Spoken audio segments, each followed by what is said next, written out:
اللہ الرحمن الرحیم۔ واقعہ معراج ایک عظیم الشان واقعہ ہے، اور یہ رسول خدا صلی اللہ علیہ وسلم کے معجزوں میں سے ایک بہت بڑا معجزہ ہے۔ دو معجزے ایسے ہیں کہ جو قیامت تک جن کا ذکر رہے گا، ایک قرآن پاک اور ایک شب معراج، واقعہ معراج۔ اور یہ مقام بندگی کی انتہا ہے کہ اللہ تبارک و تعالی فرما رہا ہے کہ پاک ہے وہ ذات جو لے گئی اپنے بندے کو۔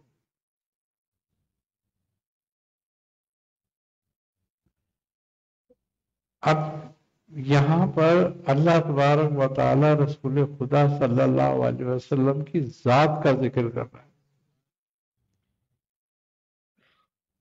کیونکہ بندہ ذات ہے اور رسالت جو ہے وہ صفت ہے۔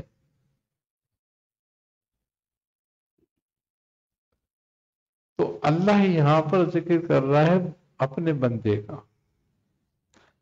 وہ کہ اللہ تبارک و تعالی نے یہ بات انسانیت کو باور کرا دی، تمام بندوں کو باور کرائی کہ یہ وہ بندے ہیں کہ جن کی نہ عظمت کا کوئی ٹھکانہ ہے نہ کوئی ان کی مثل ہے۔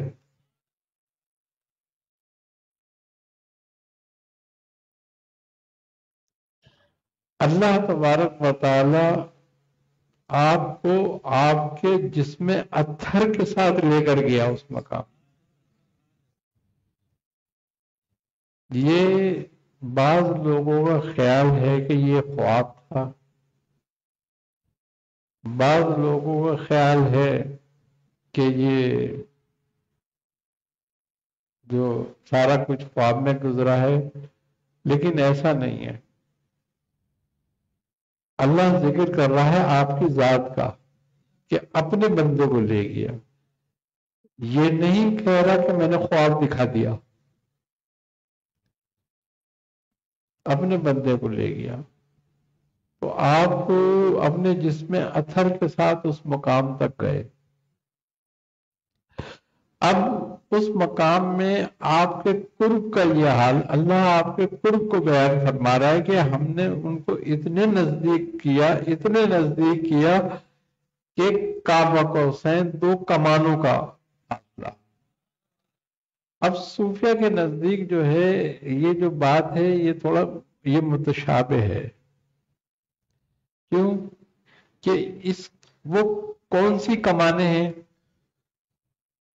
کہ جن کے برابر نزدیک ہوا؟ اب صوفیہ کے نزدیک دو آنکھ کی بھویں یہ بھی کمانیں کہلاتی ہیں کہ اتنا قرب ہو گیا۔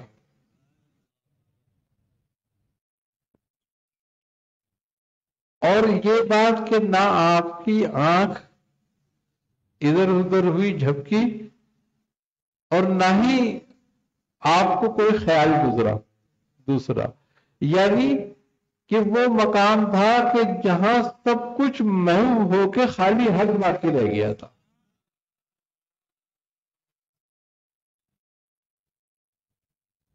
اور یہی بندگی کا مقصد ہے اور کمال ہے کہ حق کے سوا سب ختم ہو جائے، کسی کا خیال تک باقی نہ رہے۔ اور اصل بندگی یہی ہے، اور بندگی کا کمال بھی یہی ہے کہ بندہ حق کے سوا سب کچھ فراموش کر دے۔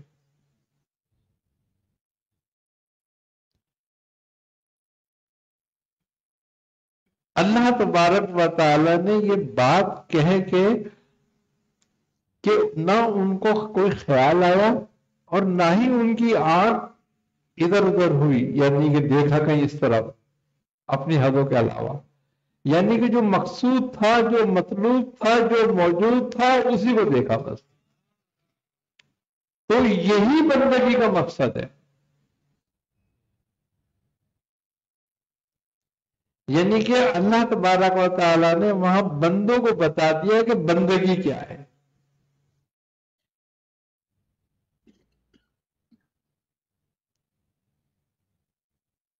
کہ جب تو اپنی رب کی بارگاہ میں ہو تو پھر اس کے سوا کچھ نہ ہو.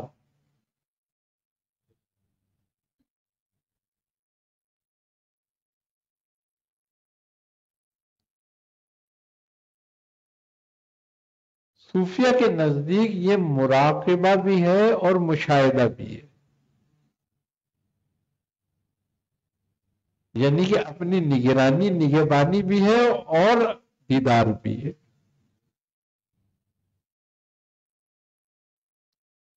اور نماز کا مقصد بھی اصل یہی ہے کہ جب بندہ نماز میں کھڑا ہوتا ہے اور کھڑے ہو کے جب وہ اللہ کو اکبر کہتا ہے تو اس کا مطلب یہ ہے کہ اس نے ساری دنیا سے ہاتھ اٹھا لیے، منہ موڑ لیا، اور اس کا منہ چہرہ صرف اپنی رب کی بارگاہ کی طرف ہو گیا.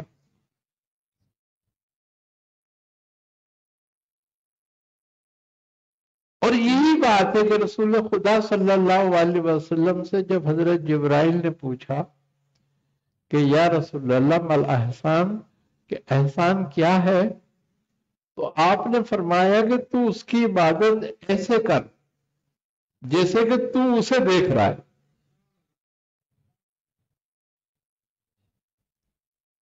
اور اگر ایسی نہیں کر سکتا تو کم از کم ایسی ضرور کر کے وہ تجھے دیکھ رہا ہے.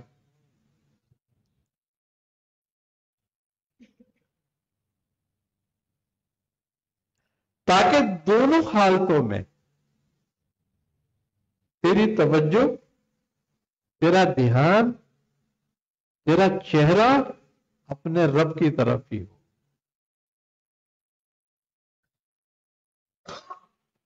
اور اس کی ہمیں دن میں 5 مرتبہ پریکٹس کرائی جاتی ہے.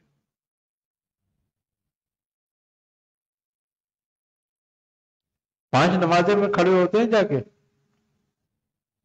اس لیے تاکہ تمہاری یہ جو پریکٹس ہے یہ کمال کو پہنچے. جب 5 وقت اس ذات کا خیال رہے گا تو وہ خیال پھر زائل نہیں ہوگا تم میں سے.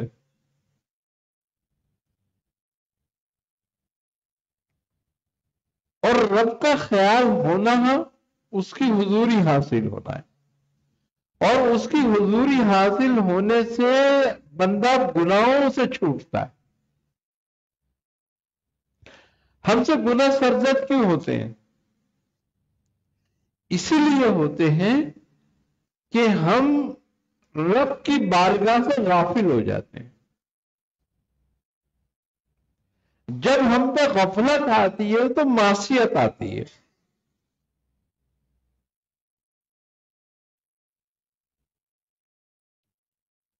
تو نماز جو ہے گویا نماز کی جو ایک ترتیب ہے اور طریقہ ہے، اس کی جو پریکٹس ہے، وہ اسی لیے ہے کہ تو اپنے رب کی بارگاہ میں ہر وقت حاضر رہے.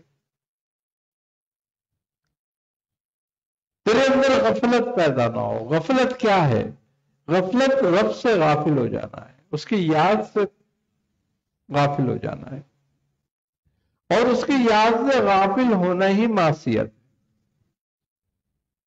حضرت سلطان باہو فرماتے ہیں نا کہ جو دم غافل سو دم کافر، مرشد یہی سکھایا ہو.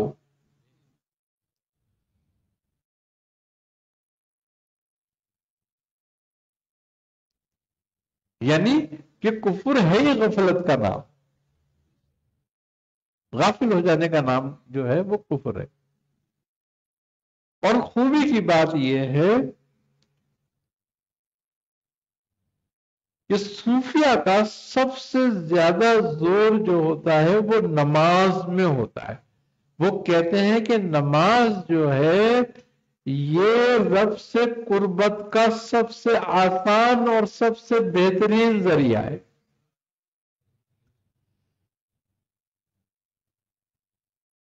یعنی کہ اس کے لیے کوئی الگ سے مشقت کرنے کی ضرورت نہیں ہوتی.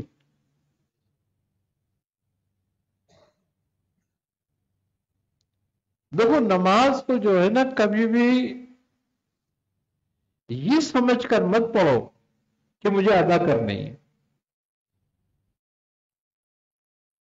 جب وقت کو پڑھو گے تو ادا اپنے آپ ہی ہو جائے گی. لیکن یہ سمجھ کر پڑھو کہ مجھے اپنے رب کی بارگاہ میں حاضر ہوا ہو.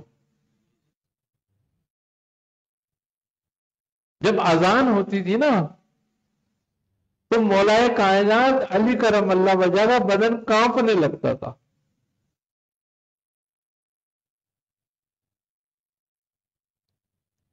تو آپ سے اصحاب نے پوچھا کہ اے علی ایسی کیا بات ہے کہ جب اذان ہوتی ہے تو آپ کا پورا جسم کانپنے لگتا ہے؟ آپ فرماتے ہیں کہ یہ اس رب ذوالجلال کی بارگاہ سے حاضری کی دعوت ہے کہ مجھے اس کی بارگاہ میں حاضر ہونا ہے.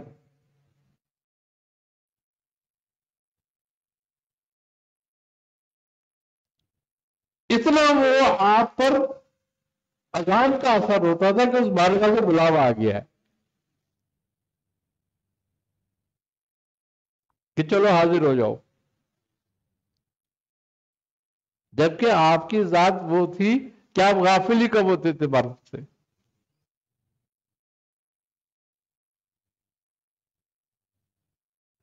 آج ہم پہ اذان کیوں اثر نہیں کرتی؟ غافل ہیں.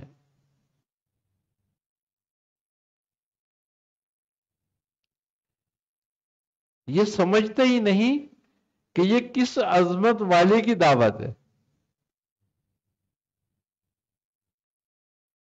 ایک عام آدمی مثال کے طور پر ایک پولیس والا اتنا کہہ دے کہ بھئی تجھے ایسے چونے بلایا چل،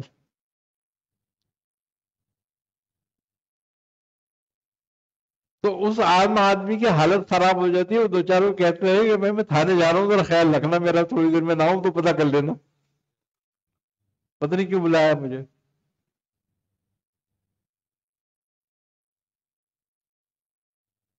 کیوں؟ کہ میری نظر میں اس کی اہمیت ہے کہ اس کے پاس اتھارٹی ہے کچھ. وہ کہیں مجھے بندی نہ کر دے.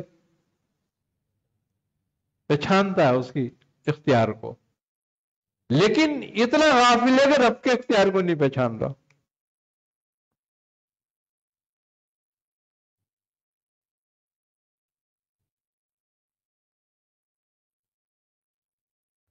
اب جب اس کے اختیار سے غافل ہوا نا یہ زبانی زبانی تو یہ کہتا ہے کہ وہ ان اللہ علی کل شیء قدیر ہے،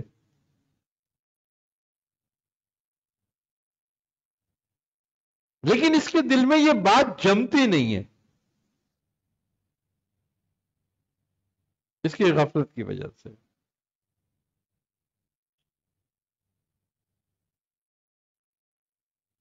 تو صوفیہ کے نزدیک اگر یہ بات دل میں پختہ ہو جائے تو آٹومیٹک آدمی مقام ولایت میں داخل ہو جاتا.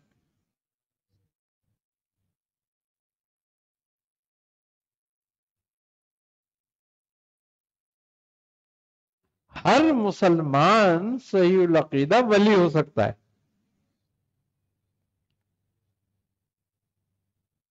بس اس کو اپنے دل میں یہ خیال پختہ کرنے کی ضرورت ہے. اور جب بندہ اللہ کے اختیار کی اہمیت کو جان لیتا ہے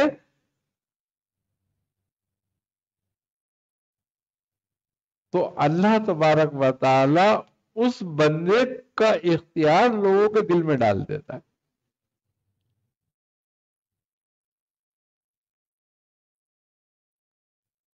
کہ مخلوق جو اپنے رب کا مطیع اور اس کے اختیار کو تسلیم کر لیتا ہے، مخلوق اس کی مطیع ہو جاتی ہے.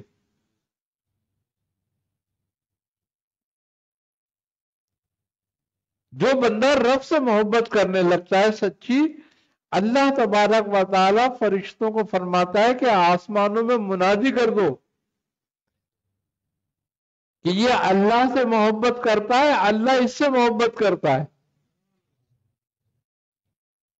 تو وہ بات جو آسمانوں میں ہوتی ہے وہ زمین پر منادی کی جاتی ہے اور لوگوں کے دلوں میں اس کی محبت پیدا ہو جاتی ہے. اس کی مثال ہے کہ آج شیخ عبد القادر جیلانی رحمت اللہ علیہ، داتا گنج بخش علی اکبری رحمت اللہ علیہ، خواجہ معین الدین چشتی رحمت اللہ علیہ اور سارے تمام بزرگ ہمارے کس کے رشتے دار ہیں؟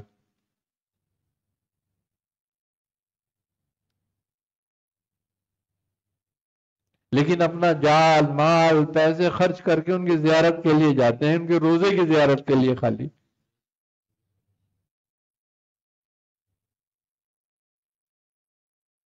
کیونکہ یہ ڈالی گئی ہے محبت اللہ کی طرف سے مخلوق میں. کیوں؟ کہ وہ اللہ سے محبت کرنے والے تھے. اللہ جس کو زمین پر اپنا ولی مقرر کرتا ہے اس کے دل میں لوگوں کی محبت ڈال دیتا ہے. تو واقع معراج اور وہاں کے جو معاملات ہیں بالخصوص یہ ہے کہ مقام بندگی کیا ہے اور بندگی کیسے ہوتی ہے یہ بتا دیا ہمیں کیسی ہونی چاہیے. تو اللہ کا قرب حاصل ہو جاتا ہے.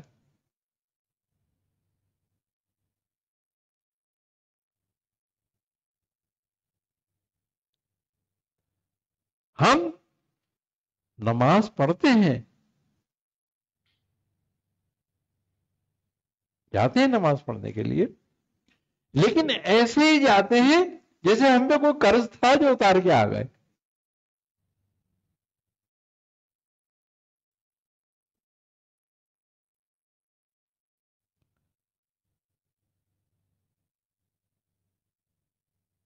ایسا نہیں ہے. نماز جتنی خوشی اور خضوع سے پڑھو گے، حدیث بھی ہے لا صلاۃ الا بحضوری قلب، نماز نہیں ہوتی حضوری قلب کے بغیر. اگر تیرا دل ہی حاضر نہیں ہے تو تیری نماز کیسی؟ بس تو نے رسم ادا کر دی. اب جیسے تو نے رسم ادا کری ویسے تجھے اس کا اجر مل گیا، وہ اجر تو کسی کا نہیں رکھتا.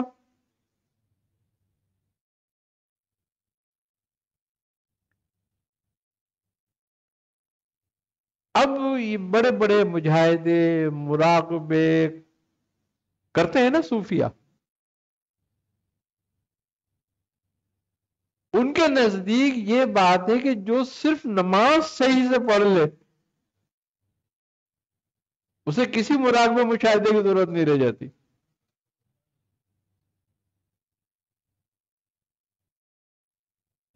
اللہ نے تو رسول خدا صلی اللہ علیہ وسلم کے وسیلہ جلیلہ سے ہمیں اپنے قرب کے وہ طریقے بتا دیے کہ جو پچھلوں کو حاصل نہیں ہوئے.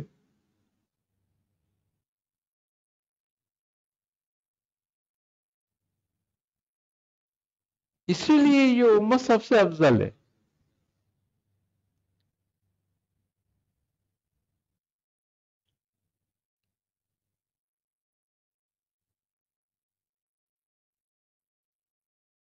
بندہ بندہ کب بنتا ہے؟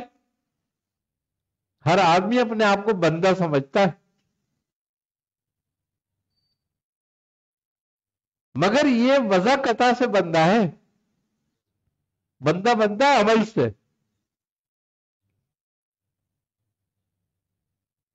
وضع قطع سے نہیں بنتا.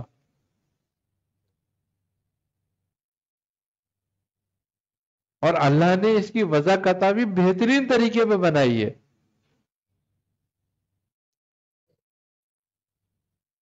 کہتے ہیں نا کہ لقد خلقنا الانسان فی احسن تقویم، کہ میں نے انسان کو بہترین صورت پہ پیدا کیا. اب حدیث قدسی ہے کہ بہترین صورت کیا ہے؟ کہ اللہ تبارک و تعالیٰ فرماتا ہے کہ میں نے اس کو اپنی صورت پہ پیدا کیا.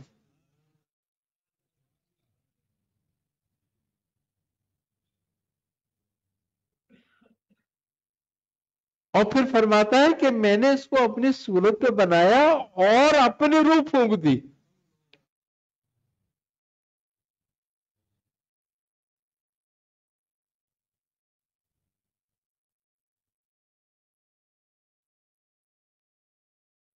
اب انسان کی صورت بھی اللہ کے مثل، کہ اس نے کہا میں نے اپنی صورت پہ بنایا. اب یہ بات تمثیلی ہے، متشابہ ہے، تشبیہ ہے. اللہ کی تو کوئی صورت نہیں ہے، لیکن اس کا مطلب یہ ہے کہ اللہ کو جو صورت پسند تھی اس پر بنایا.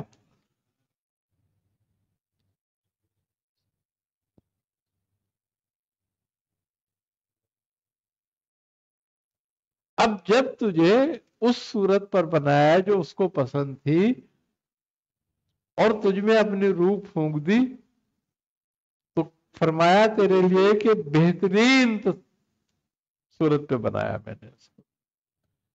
مگر اس کے بنانے کے بعد کیا فرماتا ہے کہ ثم رددناہ اسفل سافلین، مگر یہ اپنے اعمال میں جانوروں سے بھی بدتر ہو گیا. اسفل کہتے ہیں نچلے کو، یعنی کہ جانور کو. تمثیل ہے یہ، سافلین اس کی جمع ہے.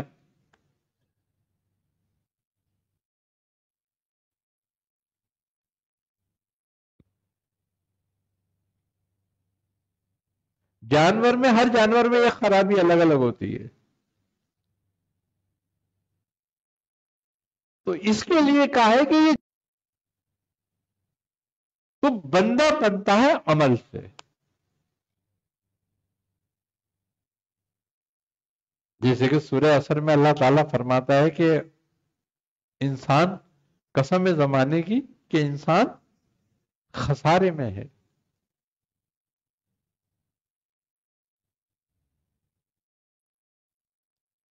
کیوں خسارے میں ہے؟ کہ ابھی یہ بندہ نہیں بنا.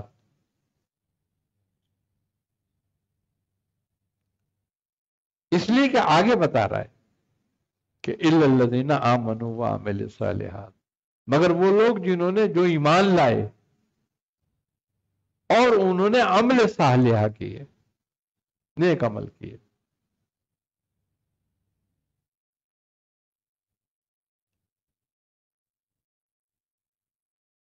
وہ اس خسارے سے نکل گئے.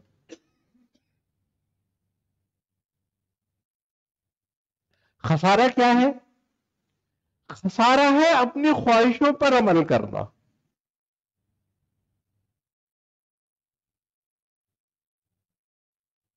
خسارہ ہے اپنی مرضی کی زندگی گزارنا.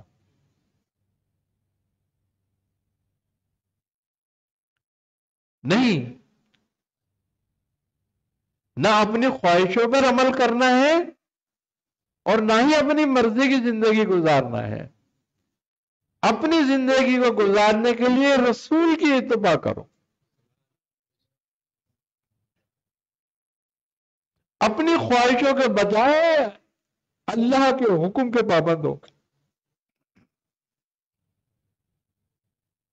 تو جس نے اپنی خواہشوں کو ترک کر کے اللہ کے حکم کا پابند ہوا، اور جس نے اپنی مرضی کی زندگی گزارنے کے بجائے اس کے حبیب صلی اللہ علیہ وسلم کی اتباع میں زندگی گزاری، ان کی سنتوں کو اپنایا، وہ کامیاب.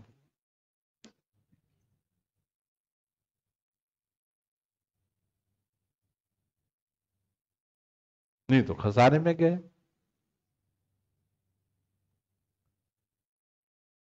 اب جتنے بھی مقام ہیں انسان کے، اس میں سب سے بڑا مقام ہی بندہ ہونا ہے، بندگی ہے، کہ وہ اللہ کا بندہ بن جائے اور بندگی کو اختیار کر لے۔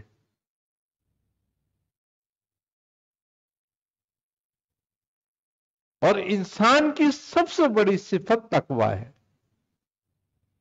کہ وہ متقی ہو جائے۔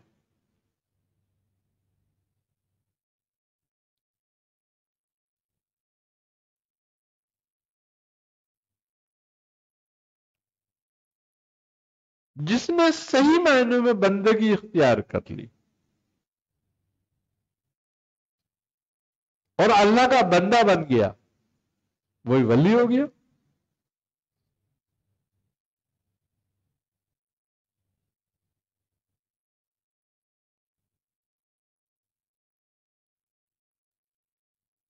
اور یہ ہر آدمی کر سکتا ہے۔ کس کو پابند کیا گیا کہ تو نہیں کریو تو کریو؟ آپ رسول خدا نے فرما دیا نا، نہ کسی گورے کو کالے پر، نہ کسی کالے کو گورے پر، نہ عربی کو اجمی پر، نہ اجمی کو عربی پر۔ اگر فوقیت ہے تو تقوی کی ہے، کہ جو متقی ہو جائے وہ اللہ کے نزدیک ہو گیا، اور جو اللہ کے نزدیک ہو گیا وہ اللہ کا بندہ ہو گیا۔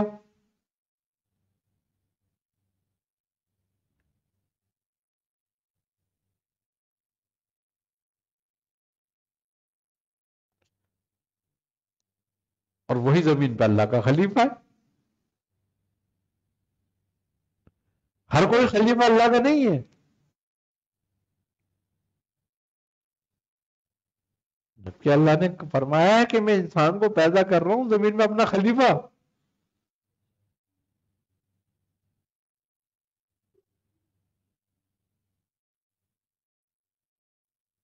اب کس کا اختیار خلافت میں کتنا ہے، یہ تمام ولیوں کی الگ الگ صفت ہے، تمام انبیاء کے الگ الگ معجزات ہیں۔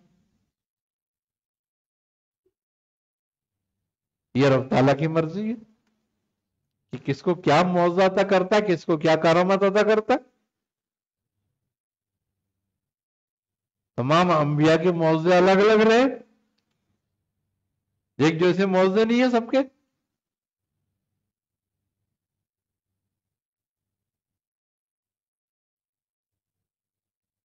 جس کو جو چاہا اللہ نے جیسا چاہا ویسا معجزہ عطا کر دیا۔ اسی طرح ولیوں کی کرامتیں ایک جیسی نہیں ہیں، جن کو چاہا جیسی کرامت عطا کر دی۔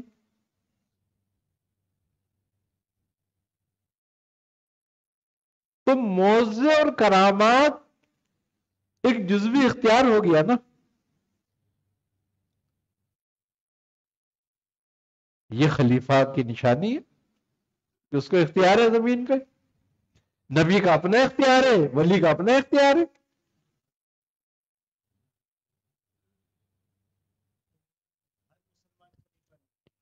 ہر مسلمان خلیفہ نہیں ہے، ہر مسلمان خلیفہ بن سکتا ہے جو اطاعت کامل کرے، جو اللہ کا قرب حاصل کرے۔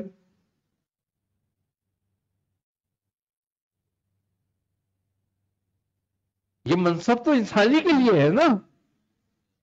دیکھو منصب تک آپ پہنچتے ہو، منصب آپ تک نہیں پہنچتا۔ تو منصب تک جب آپ پہنچو گے تو اس کے لیے آپ کو صحیح کرنی پڑے گی، کوشش کرنی پڑے گی۔ قرآن میں یہ اللہ تبارک و تعالیٰ فرما رہا ہے نا کہ اے ایمان والو اللہ سے ڈرو اور اس کی راہ میں وسیلہ تلاش کرو اور مجاہدہ کرو۔ اب مجاہدہ کیا ہے؟ کوشش، تاکہ تم فلاح پاؤ۔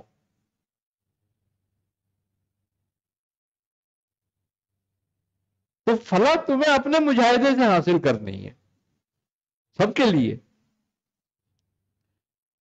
لیکن جو حاصل کرے، علم سب کے لیے ہے نا، جو حاصل کرے، جو نہیں کرے گا حاصل،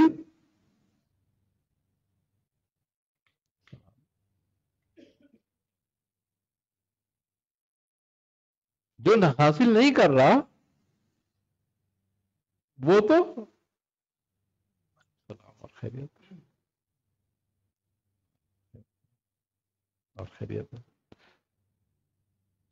جو حاصل نہیں کر رہا یہ تو اس کی کوتاہی ہے نا، اس کی غفلت ہے. تو یہی کوتاہی اور غفلت سے نکلنا جو ہے نا،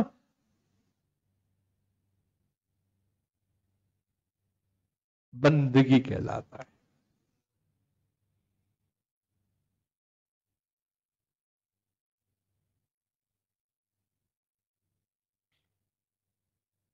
تو معراج کا واقعہ ہمارے لیے یہ ایک سبیل ہے، ایک ہمارے لیے ہدایت ہے، ایک ہمارے لیے راہ ہے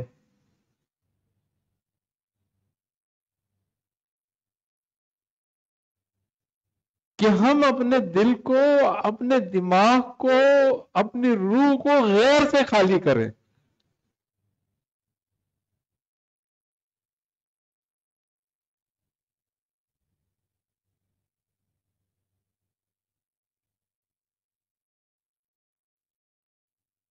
کسی نے حضرت سید خواجہ معین الدین چشتی رحمت اللہ علیہ سے سوال کیا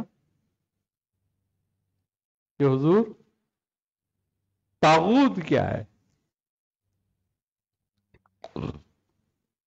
آپ نے فرمایا ہر وہ خواہش جو تجھے تیرے رب سے دور کر دے وہ طاغوت ہے.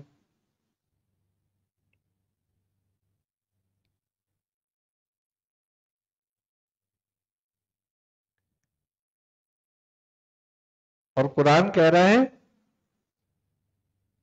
کہ وہ ایمان لایا اللہ پہ جس نے کفر کیا طاغوت کے ساتھ.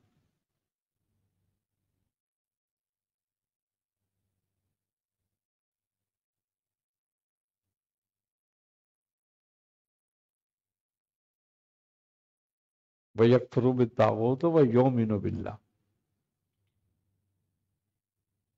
جس نے کفر کیا طاغوت کے ساتھ وہ ایمان لایا اللہ پر. ایمان کے درجات ہیں نا، سب کا ایمان ایک جیسا نہیں ہے، درجات ہیں اس کے.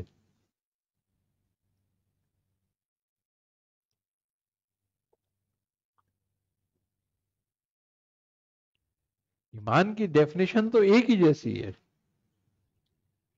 لیکن ایمان کے درجات الگ الگ ہیں.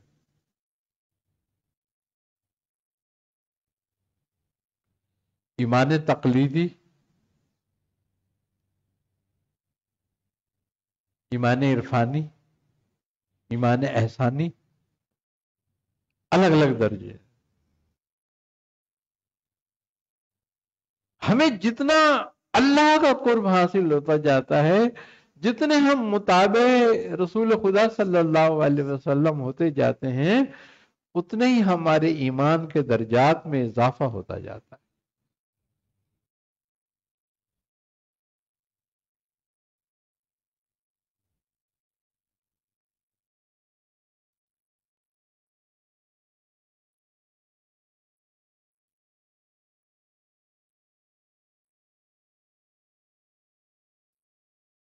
یہ بات ہے کہ ہم نے خود صحیح اور کوشش کرنی.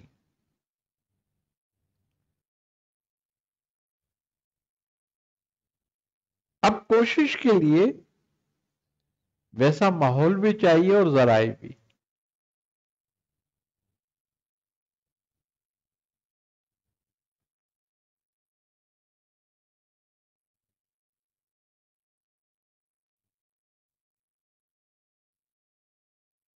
اب جو ذرائع تلاش کر لے. اسی لیے ہے کہ اے ایمان والو اللہ سے ڈرو اور خدا کی راہ میں وسیلہ تلاش کرو، یعنی کہ سبیل تلاش کرو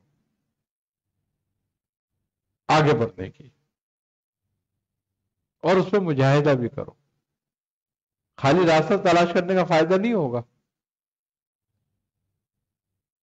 اس میں جدوجہد بھی کرنی ہوگی، مجاہدہ بھی ہوگا. کیوں کہ جب بندہ اللہ کے راستے پہ چلتا ہے نا تو پھر اس کے تین مخالف ہوتے ہیں.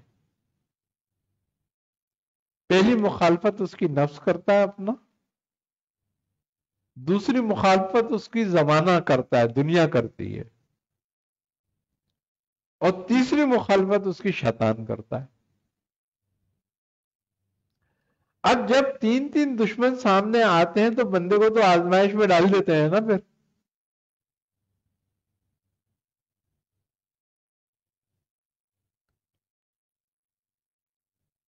اب انہی آزمائشوں سے لڑنا اور خدا کے راستے کو ہموار کرنا جدوجہد جہاد کہلاتا ہے.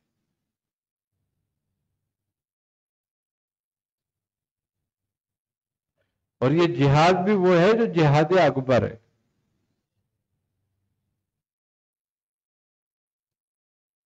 دوسرے سے لڑنا آسان ہے، اپنے آپ سے لڑنا مشکل ہے.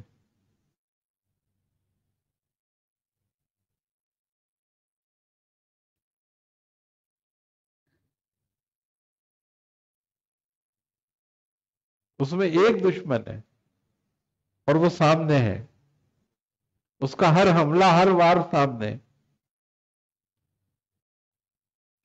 اس میں وہ دشمن ہے جو سامنے ہی نہیں ہے اور وار بھی پورا پورا کرتے ہیں، اور ایسے خطرناک زاویوں سے کرتے ہیں کہ ہم اس کو وار ہی نہیں سمجھتے، ہم اس کو فائدہ سمجھتے ہیں، ہم اس کو مفاد سمجھتے ہیں، ہم اس کو کامیابی سمجھتے ہیں.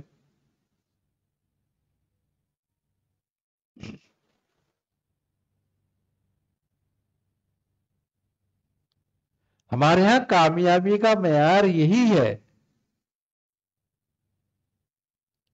کہ ہم جتنی دنیا حاصل کر لیں گے لوگ ہمیں کہیں گے بڑا کامیاب آدمی ہے بھائی.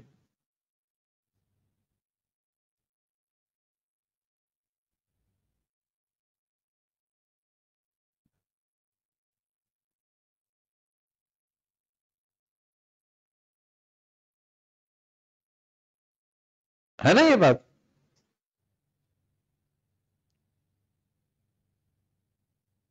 یہ ہمارا الٹا سبق ہے.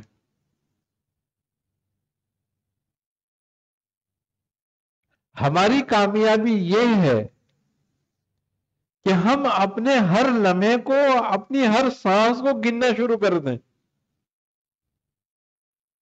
اور اس کا احتساب کریں، اس کا محاسبہ کریں کہ کون سا لمحہ ہمارا اور کون سی سانس ہماری بغیر اس کا نام لیے، بغیر اس کی یاد کیے گزر گیا.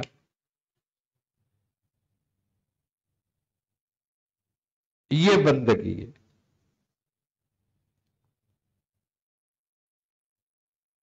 کہ جو گزر گیا اس پہ رو اور گریا کریں.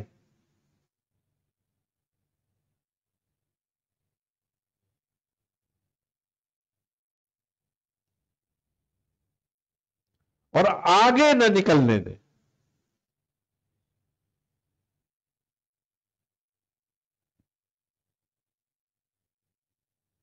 اللہ کے ہاں فقر سے زیادہ مقبول ندامت ہے.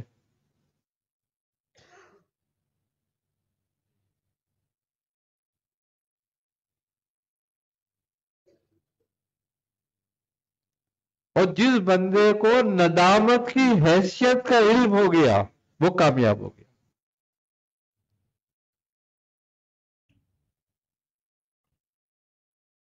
ہمیں فقر کا سبق دیا جاتا ہے، ندامت کا نہیں دیا جاتا.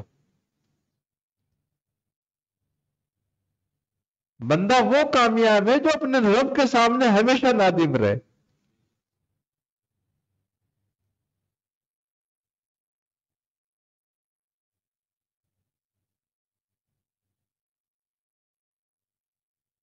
ہم دنیا کے سامنے نادم ہوتے ہیں.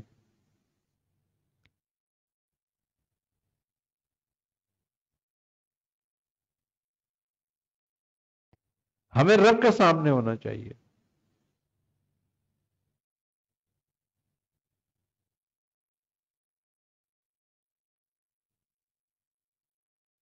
جو رب کے سامنے نادم ہو جاتا ہے نا، اللہ اس کو مخلوق میں عزت والا کر دیتا ہے، مخلوق اس پہ فخر کرنے لگتی ہے.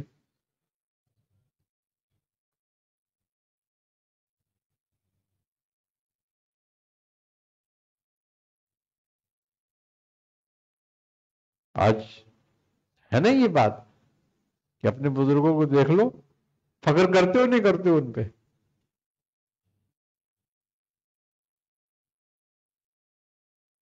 کیوں فخر کرتے ہو؟ اس لیے وہ رات رات بھر اپنے رب کے سامنے کھڑے ہوئے روتے رہتے تھے.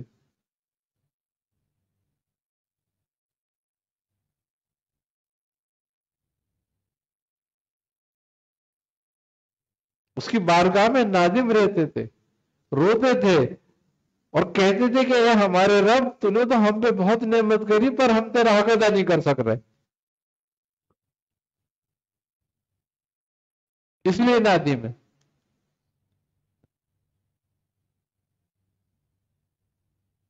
جبکہ وہ فاقے کر رہے ہوتے تھے.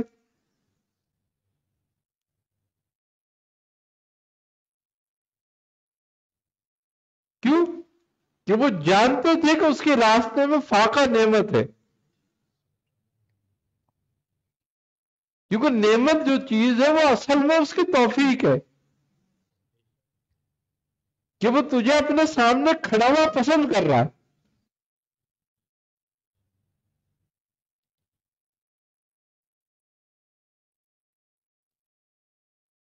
اس کی طرف سے توفیق ہے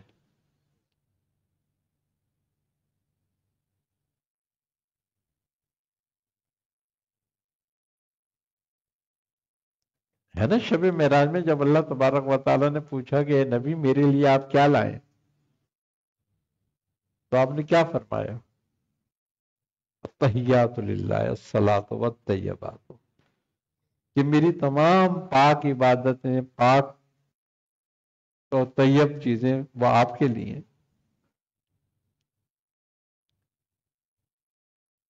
رب نے سلام کہا نا پھر آپ کو، ایھا النبی، اور آپ نے فوراً کیا کہا، فرمایا آپ نے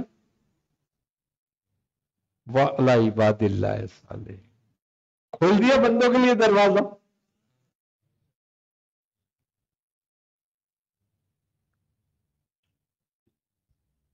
اب اس کا مطلب یہ ہے کہ صالحین کے لیے سلامتی ابدیت ہو، ابدی ہو گئی.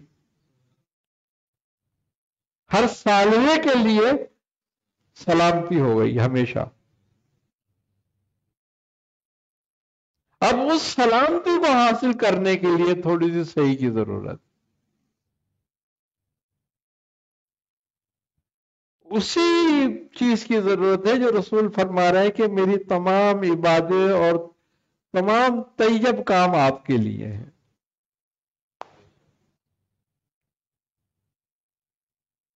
اگر بندے نے یہ راستہ اختیار کر لیا تو وہ صالح ہو گیا اور سلامتی اس کو حاصل ہو گئی. یہ بھی تحفہ ہمارے لیے معراج کا ہے.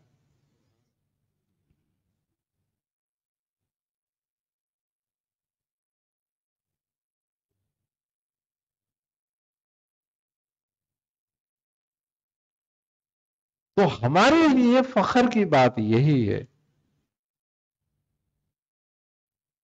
کہ ہم اس رسول صلی اللہ علیہ وسلم کی امت میں ہیں اور ان کے پیروں ہیں کہ اللہ نے جن کو سلام فرمایا.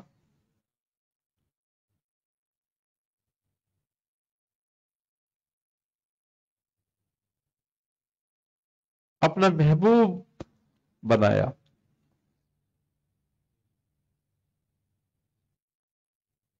کہ جن کو اللہ نے کائنات میں سب سے افضل ترین بنایا ان کی امت میں ہمیں رکھا.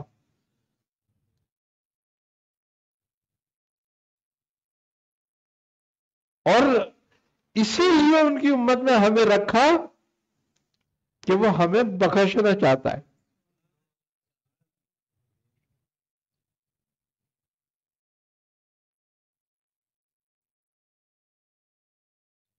یہ ہمارے لیے امت محمد مصطفیٰ صلی اللہ علیہ وسلم کے لیے بڑی اعزاز کی بات ہے کہ اللہ نے اس امت میں ہمیں رکھا جس میں وہ ہمیں بخشنا چاہتا ہے. ورنہ چاہتا تو یہود و نصارہ میں پیدا کر دیتا، ہندوؤں میں پیدا کر دیتا، کافروں میں پیدا کر دیتا.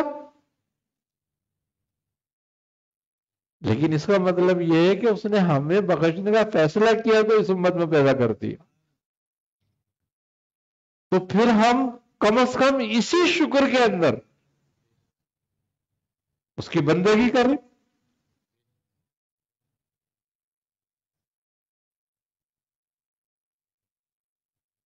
اپنی طاقت کے مطابق اس کی عبادت کریں.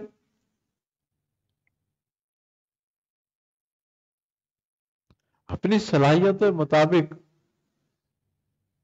اس کے دین کی خدمت کریں.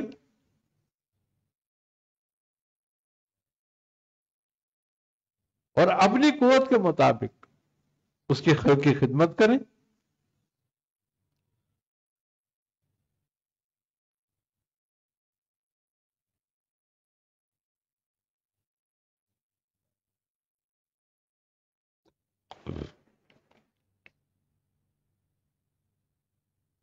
خدمت میں خالق کی رضا ہے.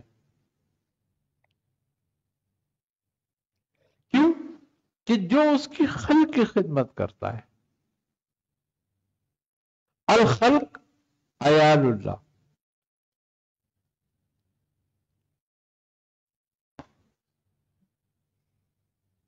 اگر کوئی آپ کے بچوں سے محبت کرے اور اس کی خدمت کرے تو آپ اس کے ساتھ کیا کرو گے؟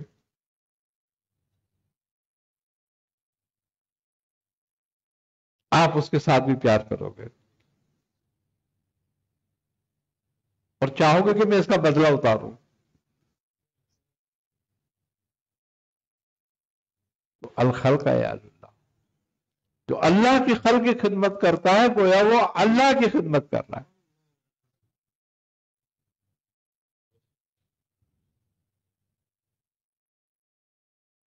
بندگی خالی کسی ایک چیز کا نام نہیں ہے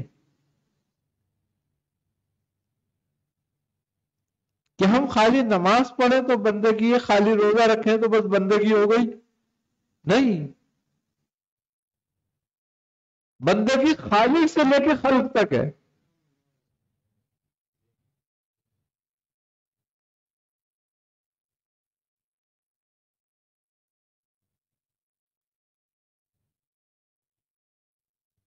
کہ ہم اس کے احکام کی پابندی بھی کریں، اس کے رسول کی اتباع بھی کریں، ان سے محبت بھی رکھیں اور خلق کی خدمت بھی کریں.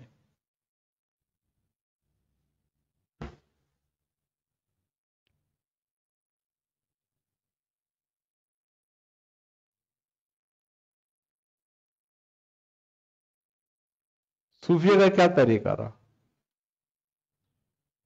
یہی طریقہ تھا نا کہ وہ اللہ کے حکم کی پابندی کرتے، رسول صلی اللہ علیہ وسلم کی اتباع کرتے اور اپنی جان مال ایمان عزت آبرو بال بچوں سے زیادہ محبت کرتے رسول سے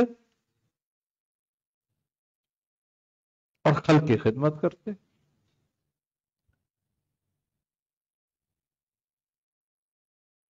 ایسے تھے کہ اپنی حیات میں وہ اللہ کی خلق کا اپنے آپ کو نوکر سمجھتے تھے.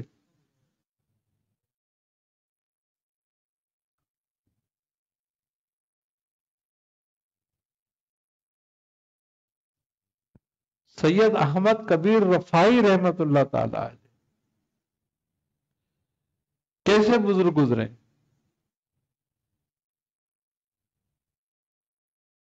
کہ جن کی واقعہ ایک مشہور ہے دستے مبارک کا رسول خدا کے. آپ کا گاؤں جس علاقے میں آپ رہتے تھے قصبے میں، اس کا نام رفع تھا. آپ وہاں کرتے کیا تھے؟ آپ سارا دن ایک مشک لے کے اور پانی بھر کے لوگوں گھروں میں ڈالتے تھے، پانی لے جا کے. شام تک آپ یہ کام کرتے اور شام کو آپ جنگل جاتے لکڑیاں کاٹتے، اور لکڑیاں کاٹ کے ان لوگوں کے گھر پہنچاتے جو ضعیف ہوتے، جو کاٹ نہیں سکتے تھے لکڑیاں. ان کے گھر میں لکڑیاں آپ جا کے پہنچا کے آتے اور پھر رات بھر اپنی عبادت کرتے.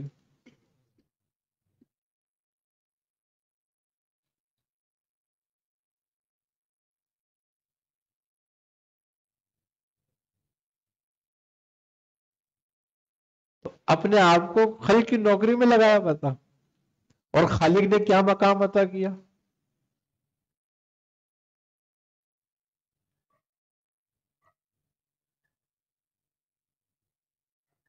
خلق سے بے لوس، خلق کی خدمت بے لوس. خلق کی خدمت جو ہے نا،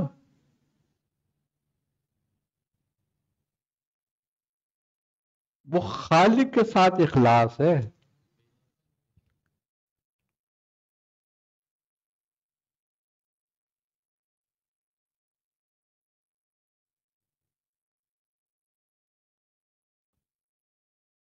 اخلاص یہی ہے کہ تو جب اس کے سامنے کھڑا ہو تو بس وہی ہو اور کوئی نہ ہو، اور جب تو اس کی خلق کی خدمت کرے تو بھی وہی ہو تیرے سامنے، کوئی اجر نہ ہو، کوئی صلہ نہ ہو خلق سے.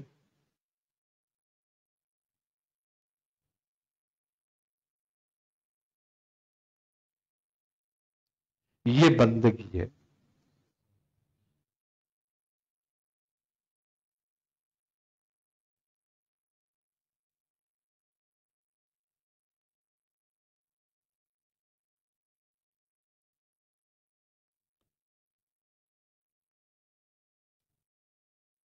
آج ہم ان سب باتوں سے فارغ ہیں.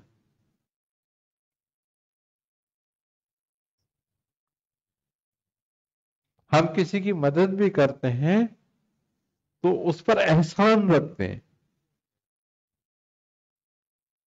اور چاہتے ہیں کہ ہمارے نیکی کا صلہ ہمارے احسان کا صلے میں یا تو یہ دبا رہے، اور یا پھر ہمیں پلٹ کر ہمارے ساتھ کوئی نیکی کرے.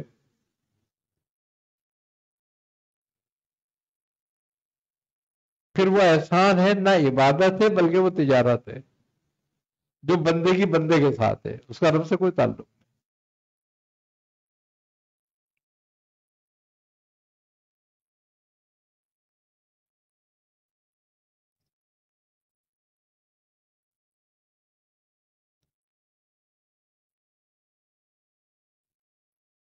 نیکی کرنا نیک کام ہے نا؟ کسی پہ احسان کرنا نیک کام ہے، اور نیک کام کی طاقت نہیں ہوتی، توفیق ہوتی ہے.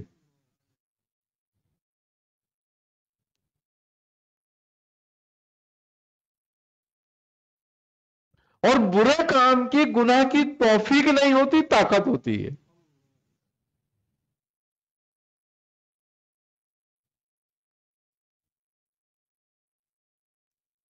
تو جو تجھے توفیق دے رہا ہے نیک کام کرنے کی، تو تیرا نیک کام تو تیری طرف سے ہے ہی نہیں. تو جس کی طرف سے ہے اسی کی طرف بھیج دینا. امانت تو یہی ہے نا، امانت داری.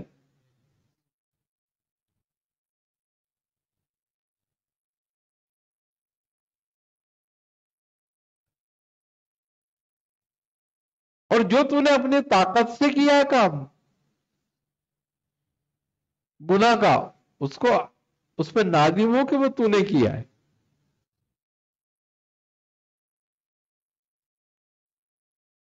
تیرا رب نہیں چاہتا تھا کہ تو وہ کام کرے.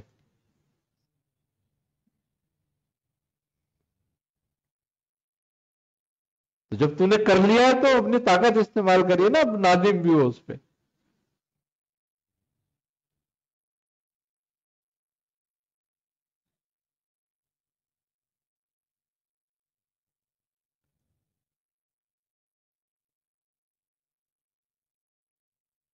جس طرح تو نے گناہ کرا اس طرح اس کے سامنے رو کر اس کا داغ بھی مٹا.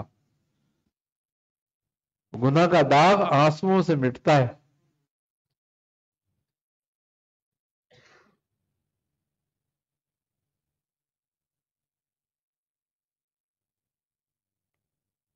تو جب بندے کی سمجھ میں یہ بات آ جاتی ہے تو بندہ آٹومیٹک ولی ہو جاتا ہے. ولی ہونے کا کوئی کورس نہیں ہوتا الگ سے.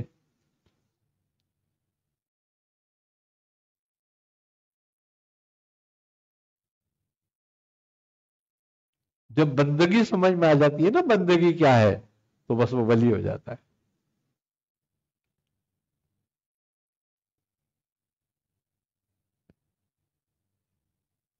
ہم الٹا چلتے ہیں، ہر کام نیک کام پہ اپنا حق جتاتے ہیں کہ ہم نے کیا ہے یہ نیک کام.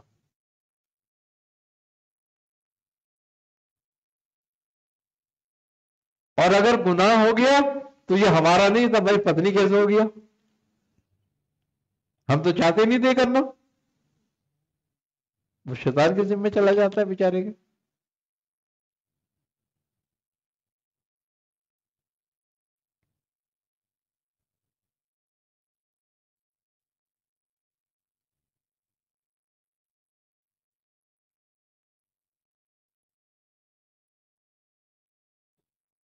وہ ہے نا، کسی نے کہا ہے، پتہ نہیں کوئی وکیل ہوگا، شیطان نے کہاں ڈالا ہے اس میں، سارا میں نے ہی تھوڑی ڈالا ہے.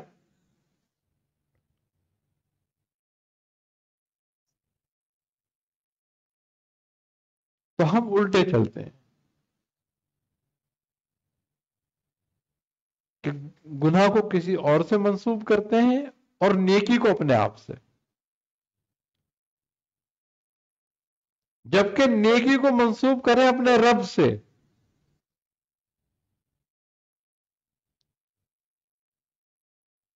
اور گناہ کو منسوب کریں اپنے آپ سے.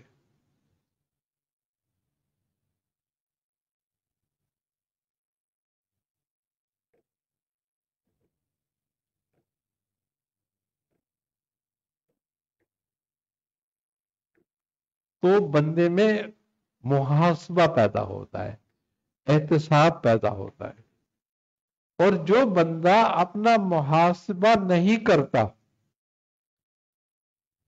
وہ کبھی بھی کامیاب نہیں ہوتا.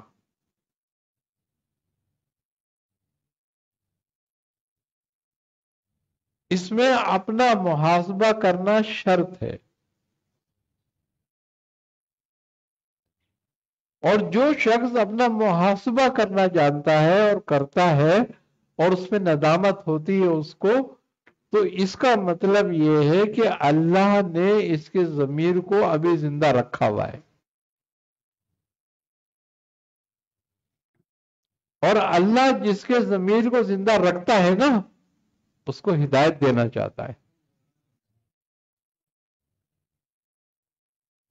اور جس کو ہدایت دینا نہیں چاہتا نا اس کے ضمیر کو ہی مار دیتا ہے، ختم کر دیتا ہے اس میں سے.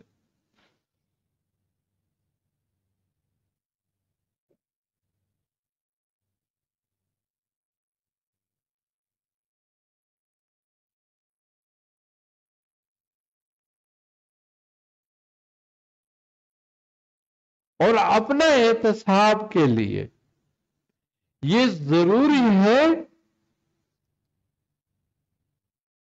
کہ بندہ اپنے لیے عاجزی اختیار کرے، اپنے آپ کو سب سے کمتر سمجھنے لگے اور سب کو بہتر سمجھے.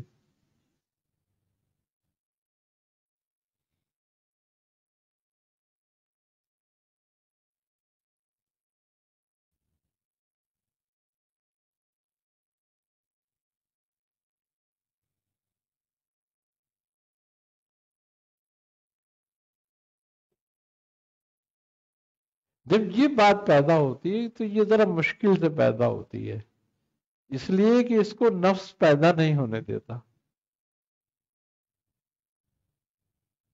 نفس کبھی تجھے بتائے گا تو بہت بڑا عالم ہے، تو کیوں جھک رہا ہے بھائی؟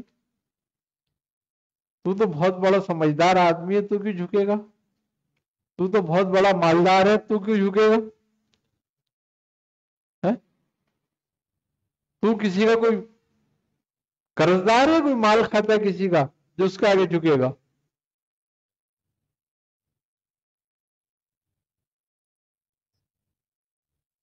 بالکل کھاتا ہے، کیوں نہیں کھاتا؟ وہ اس کے رب کا تو مال کھاتا ہے نا، تو اس کے رب کی وجہ سے جھکے گا یا اس کی وجہ سے جھکے گا؟ تو جس نے تجھ پہ اتنے احسان کیے ہوئے، اتنی تجھ کو نعمتیں دی ہوئی ہیں، تو اس کی لیے بھی نہیں جھکے گا کیا؟ ساری مخلوق کا طرف وہی ہے، تو تجھے ان کو تھوڑی دیکھنا ہے، اس کو دیکھنا ہے۔ اب لوگ جو شریف لوگ ہوتے، وہ اگر تمہارے باپ دادا نے بھی کوئی احسان کیا ہوا ہوتا ہے تو وہ کیا کہتے ہیں کہ یار ان کے باپ دادا کا احسان ہے مجھ پر، اس لیے میں جھکتا ہوں ان سے۔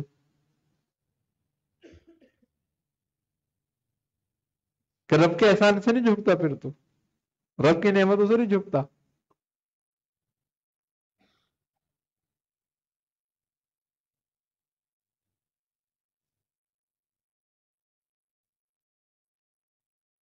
دیکھو، کوئی تمہارا دوست نہیں، کوئی تمہارا دشمن نہیں۔ کسی سے دوستی ہے تو اللہ کے لیے، اور کسی سے دشمنی ہے تو اللہ کے لیے۔ جو اللہ اس کے رسول کا دشمن وہ تمہارا دشمن، جو اللہ اس کے رسول کا دوست وہ تمہارا دوست۔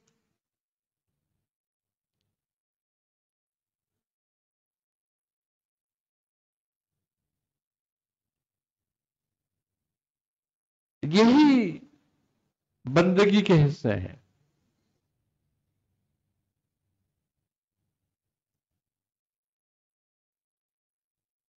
حضرت خواجہ حسن بصری رحمت اللہ علیہ کا واقعہ ہے نا کہ بھئی تو کیا پہنتا ہے؟ تو اس نے کہا جو مالک پہنا دے۔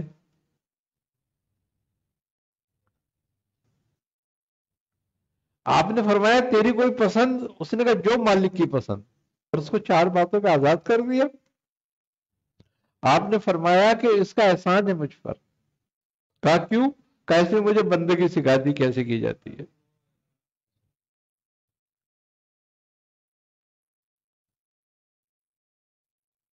تو بس بندگی یہی ہے کہ جو مالک چاہے۔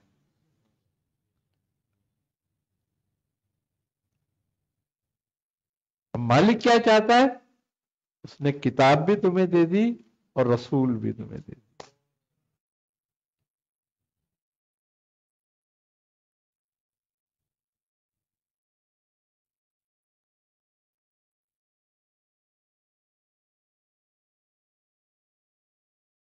اور کہہ دیا کہ جو جس سے تمہیں یہ روکیں اس سے رک جاؤ، جو تمہیں دیں اس کو لے لو، کیونکہ یہی میری مرضی ہے۔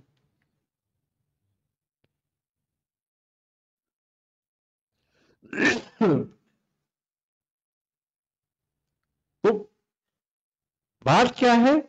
اصل بات جو ہے نا وہ ہے بندہ بننے میں۔ اور اللہ نے اب معراج کرائی اپنے بندے کو،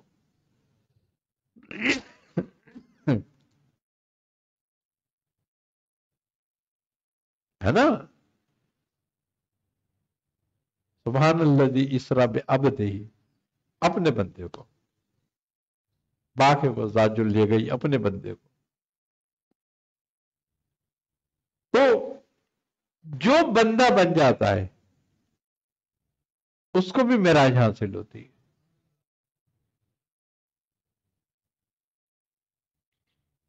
اور رسول خدا صلی اللہ علیہ وسلم نے ہمیں اس معراج کا بھی پتہ دے دیا۔ الصلاۃ معراج المومنین، کہ نماز مومن کی معراج ہے۔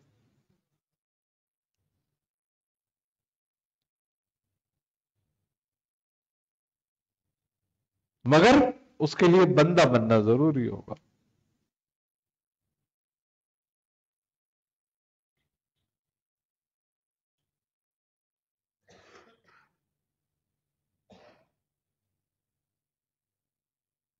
کیوں کہ نماز ہی رب کا قرب ہے. دیکھو نماز کا جو اصل ہے وہ ہے صلاۃ، اور صلاۃ کا جو اصل ہے وہ ہے سل. سل کے معنی جو ہیں وہ قرب کے ہیں، رابطے کے ہیں.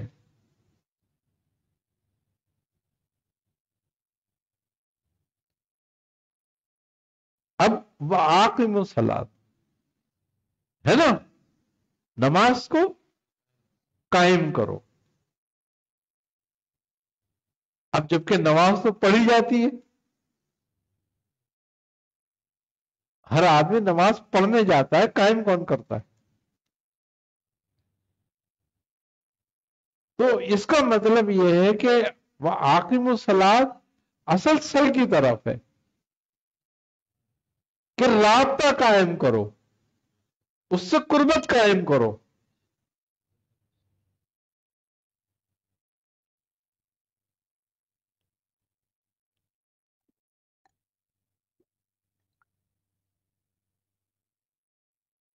اس سے قربت قائم کرو،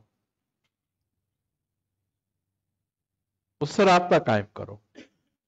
تو وہ وَأَقِیمُوا الصَّلَاۃَ کا مقصد سمجھ آتا ہے کہ کیوں قیام کرو، کیوں قائم کرو؟ رابطہ قائم کرو، اس سے ربط قائم کرو. اور جس نے اس سے ربط قائم کر لیا گویا اس نے نماز پڑھ لی.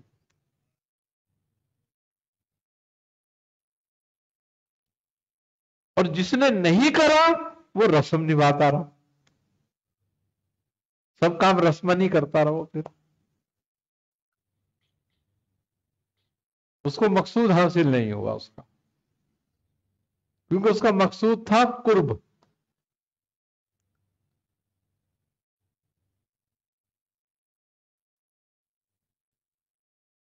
اور معراج کا مقصد بھی قرب تھا.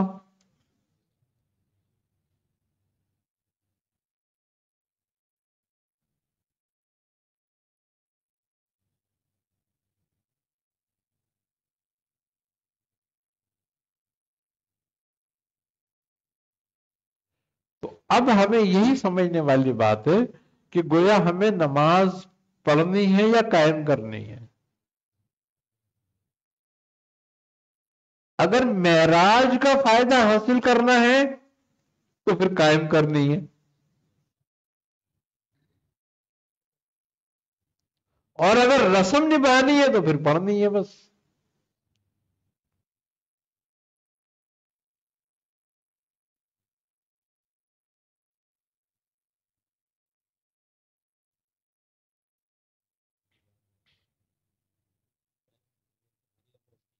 ہر لمحہ اس کی یاد میں. ہاں، کیونکہ نماز حضوری کا نام ہے. بس اس کی بارگاہ میں حاضر ہو، جھگڑا ختم ہو گیا.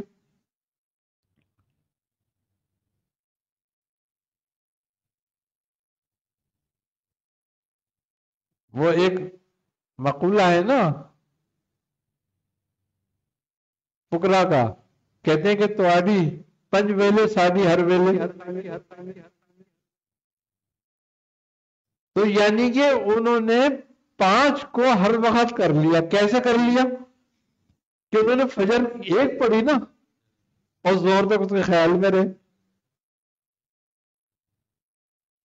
زہر پڑھی عصر تک خیال میں رہے، عصر پڑھی مغرب تک خیال میں رہے، مغرب پڑھی عشاء تک خیال میں رہے، عشاء پڑھی فجر تک خیال میں رہے. تو ہر ویلے ہو گئی.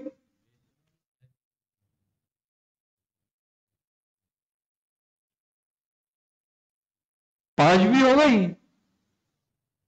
پنج ویلے بھی اور ہر ویلے بھی.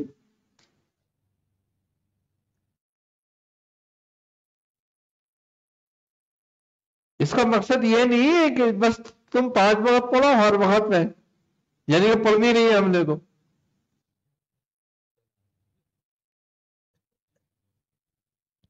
یہ تو سیدھا سیدھا کفر ہے، انکار ہے. ایسا نہیں ہے. فقرہ کا مقصد یہ ہے کہ کبھی غافل نہ ہو اس سے، ہر 5 وقت چارج ہوتا رہے. موبائل کی بیٹری کم ہوتی ہے، ڈاؤن فوراً چارجنگ کرتے ہو اس کی. تو اس طرح یہ 5 مرتبہ چارج ہونا ہے اور ہر وقت چلنا ہے.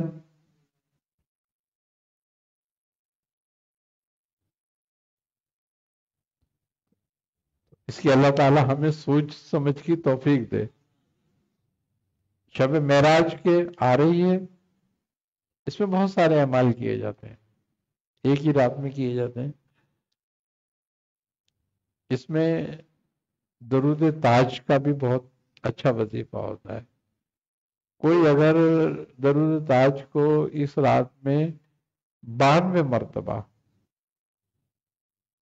پڑھتا ہے تو پورے سال کے لیے اس کو یہ بڑا مفید ہے.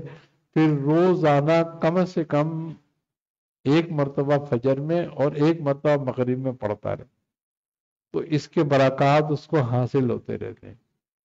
اسی طریقے سے درود تنجینہ کی بھی اس میں زکوٰۃ ادا کی جاتی ہے کہ اس رات میں 1041 مرتبہ پڑھ لے اور پھر روزانہ کی بنیاد پہ 41 مرتبہ اس کو اپنے ورد میں رکھ لے تو اس کے بڑے فوائد حاصل ہوتے ہیں. اسی طرح سورہ اسراء یعنی کہ بنی اسرائیل کی پہلی آیات کو اگر 363 مرتبہ پڑھ لیا جائے تو یہ دم وغیرہ کرنے کے لیے، بخار وغیرہ کے لیے، امراض کے لیے، پانی دم کرنے کے لیے، ناف وغیرہ کسی کی ہٹ جاتی ہے اس کے دم کے لیے یہ بہترین عمل ہے اگر اس رات میں کر لیا جائے تو. اسی طریقے سے اس رات کے اندر درود ابراہیمی کا عمل بھی ہوتا ہے کہ اگر کوئی شخص اس رات میں 500 مرتبہ درود ابراہیم پڑھے اور پھر روزانہ کی بنیاد پر کم از کم ایک تسبیح کو اپنے ورد میں رکھے تو اس کی حاجتیں رفع ہوتی ہیں، اس کی مشکلات آسان ہوتی ہیں. اسی طریقے سے سورہ توبہ کی آیت نمبر 128 لقد جاکم رؤوف الرحیم تک اگر کوئی شخص ان آیات کو 3 نشست کرے ایک رات میں اور ہر نشست میں 500 مرتبہ پڑھے تو اس کی زکوٰۃ ادا ہوتی ہے. یعنی کہ 500 مرتبہ مغرب کے بعد، 500 مرتبہ عشاء کے بعد، 500 مرتبہ تہجد میں. تو اگر کوئی شخص اس کو پڑھ لے تو اس کی زکوٰۃ ادا ہو جاتی ہے. پھر روزانہ کی بنیاد پہ 92 یعنی کہ 92 مرتبہ اپنے ورد میں رکھ لے تو اس کو کفایت کرتی ہیں. یہ اس کی مختلف حاجتوں کے لیے ہے اور اگر کوئی بیچ میں اس کو پورے سال میں کوئی حاجت پیش آ جائے تو ایک رات میں اسی طرح 500 کے 3 عمل کرے تو اللہ تعالیٰ اس کی حاجت روائی فرمائے. یہ بزرگوں کے طریقے ہیں اور قول ہے بزرگوں کے. سورہ کوثر اس دن کی جاتی ہے یعنی کہ مغرب کی نماز کے بعد اس سورہ شریف کو پڑھا جائے 921 مرتبہ یعنی کہ شب معراج کی رات میں. پھر عشاء میں 921 بار پڑھ لے عشاء کی نماز پڑھ